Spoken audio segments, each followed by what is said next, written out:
Yeah, we've got some very, very passionate, loyal supporters that come out in the dreary weather today. But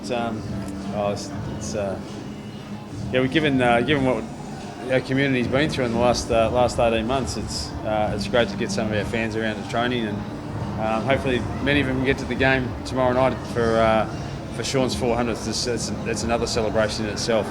Pretty remarkable achievement for game's been going a long time. There's only 4 guys that have made that milestone before Shaun, and he's the first Indigenous player to ever get there. So it's a pretty special day for a footy club, and ironic that it's been played against Port Adelaide, where he spent the other part of his career too. So he's only been coached by 2 coaches, myself and Mark Williams, obviously Choco at Port and me here at Hawthorn. So it's a pretty remarkable career, really.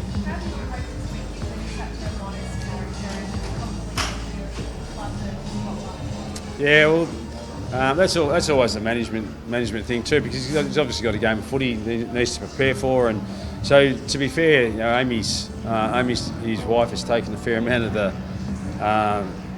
the burden in terms of preparing all that stuff for him, and obviously he still needs to go there to do some media, but a lot of the preparation for that sort of stuff was done the week prior, so he could just focus on this week and actually enjoying the week and enjoying the reflection on his career, and so he's got 24 hours to go and get to play in a game that's a great testament to his resilience and his durability over a long period of time. What influence has Shaun had obviously brought him in that 2010 time and gone on to be the Yeah, well, probably the most remarkable thing, which says a lot about his character and humility, is he was a star of the competition when he was at Port Adelaide, and unfortunately had a knee injury that was going to mean to play to that level on a consistent basis and continue to challenge himself to play in the middle of the ground, which was the heartbeat of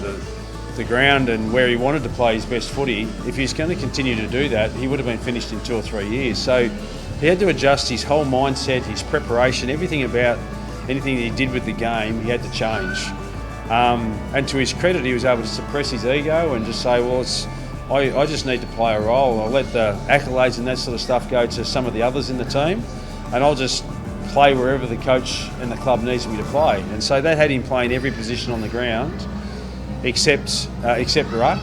He still played that role very, very well for us, but then on numerous occasions we needed to use him as the rescue player to come in and rescue us because we were in trouble, and he'd come in and do that role, whether it was in the midfield, whether we needed a goal forward. On wet days like today, we'd send him forward because he's just so strong in the body, he could provide a contest in the air, and he was so good at ground level. And we played a lot of his footy in the back end. So that's the importance of his role to our footy club. It's just like this guy had the humility, despite his star status in the game, had the humility to say, no, I just need to be a role player here and help the club be as successful as they can be. And out of that, he's played a long period of time, so he's benefited. But gee, his club and his teammates have benefited enormously, and that's where it's a perfect relationship, really, where both parties benefit enormously. And I think we've helped Shaun enormously as a footy club, but gee whiz, he's helped us, and perhaps we wouldn't have been able to have the success because that role model type of sacrifice and humility in a professional game, that's not common. And for him to role model that for the rest of his teammates in our club and the rest of the competition and his Indigenous people, I think says a lot about Shaun Burgoyne. How do you approach this week? Because I imagine amongst the players there's an element of do it for Shaun, but obviously do other games to go at it. Like, how do you approach it, given there's the occasion, there's the game you're coming for? Yeah, well, I think you make a good point. We've still got a game of footy that we've got to play, and we've had milestones like this many times before, not of this significance perhaps because it's 400 games, and Tucky's the only one at our club, and so that was many years ago, and I'm not sure who was coaching the club then. It was probably Yabby or Jeansy at that point in time when Tucky passed the milestone. But we've had plenty of milestones before, and it's just like the thing that the players want the most is just us to continue to play the way that we play, and hopefully we get a victory as a result of that. But Shaun doesn't want it to be about him, and That's the thing about a team sport, and that's the very thing that I just spoke about of him, his humility and his sacrifice for others. He doesn't want this game to be about him, albeit he knows that it is a significant milestone, and so there'll be a lot of plaudits that come his way. But he just wants to get out there, play a game of footy, and then having achieved that milestone, once he finishes, reflect back and understand what contribution he's made to our great game.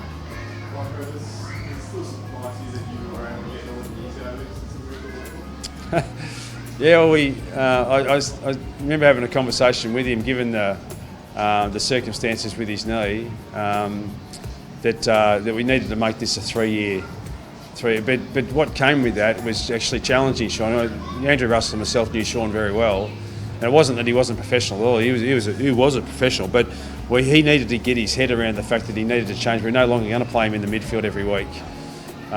He needed to strip some weight off his body, so there wasn't as much weight going through that knee joint, which meant he had to sacrifice his diet and his training habits and his playing position, a whole heap of things, and he needed to get his head around that, and which is no small feat to do when you're a star of the competition like he was at that point in time. So we knew that if we couldn't get 3 years out of it, and it was a little bit of a punt, because you can't defy medical science. I mean, if you got a bad leg, but we also knew that we could try some things. Andrew knew him very, very well. We had great faith in our doctors here that we'd be able to put together a program that would allow him to play, and we also played him in a position that would allow him to have longevity as well. So we were hoping for 3 years, and yeah, now that it's 11 or 12 years later, it's a remarkable effort. But once again, some of the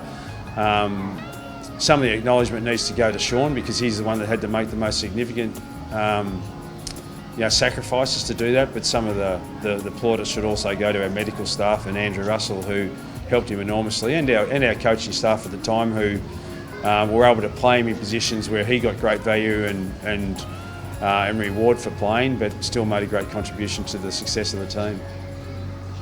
Do any specific moments or stories stand out to you during this time? Well, strangely enough, my greatest recollection of the impact that he had was when we were at Port Adelaide rather than Hawthorn, and Port had been finished on top of the ladder 3 years running. In the previous 2 years, they'd gone out in straight sets, so there was a significant amount of pressure being applied to the club. They were in that window, but they'd won more games than any other club for 3 years, but hadn't saluted the most significant one. And it was a really tight prelim final against St Kilda at Footy Park, and he's an ex-teammate of his, Brent Guerra, was at St Kilda at the time, and I think Shaun smothered a ball late in that game, the 29-minute mark of the last quarter, in a game that's decided by a kick. That's at the top of the goal square. If he doesn't lay that smother, who knows what the result of that game is. And then they go on and win the flag the next week. That once again says a lot about Shaun. People, we got all over the ground and t-shirts and all sorts of stuff, silk, and for his silky skills. But he is a fierce competitor, which is the reason all those guys that have played 400 games, you can't do it. And it sort of defies what they look like as players. Tucky wasn't a big monster, and neither was Boomer Harvey, and Fletch was skinny as a rake, and Shaun's not a monster either, but they got great durability, but they're fierce competitors. We'll have quite often looked at milestone games of Shaun, and Cyril was the same, and Chad Wingard's the same, Jarman Impey, Chance Bateman, Lance Franklin. You think it's all about their silky, classy skills on the outside, but what is actually the great beauty of them is just how competitive, their will to win and their competitiveness in the contest. All those guys are really hard, tough players, and that's the great feature of Shaun Burgoyne's play. In terms of just during especially just how bad it's been all day, and just checking in on where Mitch Lewis is 3 weeks or so. I'll do Mitch first. He's training really well, and he's been able to jump through the protocols really well this week, whereas the first 2 or 3 weeks he had just plateaued. He bounced out of that knock really, really quickly, but then plateaued. He couldn't get his heart. Once he got his heart rate to a certain level, he couldn't. We needed to tick that box that he didn't have any symptoms from once he got his heart rate to a certain level, and he couldn't cross that for about 2 weeks. finally this week that's been able to happen. So we just ran out of time for him to be able to play this week in terms of the concussion protocols, because he only ticked that box midweek. But we're really hopeful that he'll play next week, which will be great for him and the club. In regard to Will Day, he landed in I think it was nearly the last contest of the day. It was actually a really inspirational bit of play, but he's just had an impingement of his ankle, and we just don't. He's had surgery on that same ankle earlier in the year, so we're just not certain. At the minute, he's walking out in a moon boot just to take the weight off his leg, and we were hoping it would settle really quickly, but it hasn't. So we don't know if he's going to be out for 1 week or whether he's going to be out for 6, but we'll be determined by how he settles. But what we do know is we're not going to take a risk with such a young player who's had a bit of trouble with that ankle in the past due to some surgery earlier in the year. So just to be confirmed really in terms of what the status of that injury is.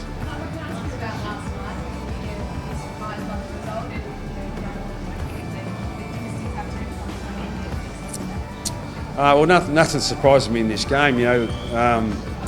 There's been some significant upsets throughout the course of this year. That's the beauty of the game, and perhaps the gap between the top teams on the ladder and the bottom teams on the ladder has been as close as it's ever been. And on any given day, there's a team that can cause a fair amount of pain, and we saw that. Who could possibly have predicted that result, given that Gold Coast lost last week down in Tassie, and and Richmond have taken all before them for the last 4 or 5 years. But I haven't got so much comment about anything else except that these things happen in the game, and the challenge for Gold Coast will be to repeat that, which is the same challenge that we've got as a club right now too, to make sure it's sustainable effort. And the challenge for Richmond is, can they get themselves back on the winning list? Because as we've known with what their history is the last 5 years, they've been the best side in the competition. So I'd expect that all this is just a little moment in time where everyone is singing the plaudits of Gold Coast and digging the boots into Richmond. It'll probably change pretty quickly, is my tip. Over the last few weeks, you guys are starting to get results, beating games. What do you put down to this move? Just how things started to we had a pretty poor first half of the year, and it wasn't through lack of effort or intent. We couldn't question our players in either of those things, but we weren't getting the results, and that was causing frustration both within the playing group and the coaching group, because we thought we were better than where we sat on the ladder.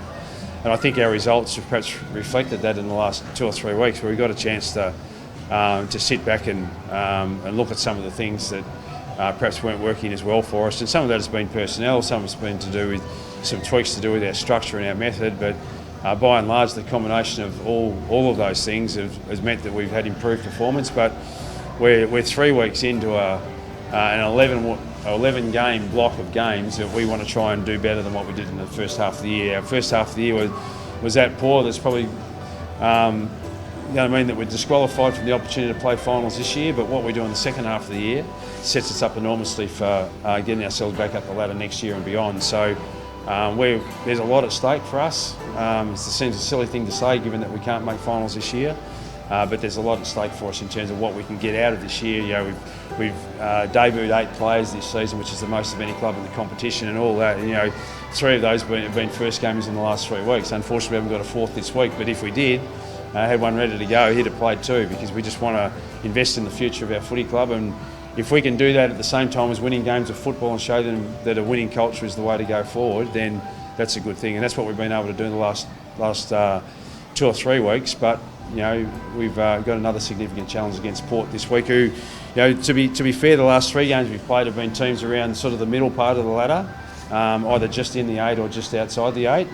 So they've been good games for us to play against, but this is the top 4 side who have got great aspirations to try and win a flag, and we want to now test ourselves to see whether our system stacks up against one of the better sides in the competition.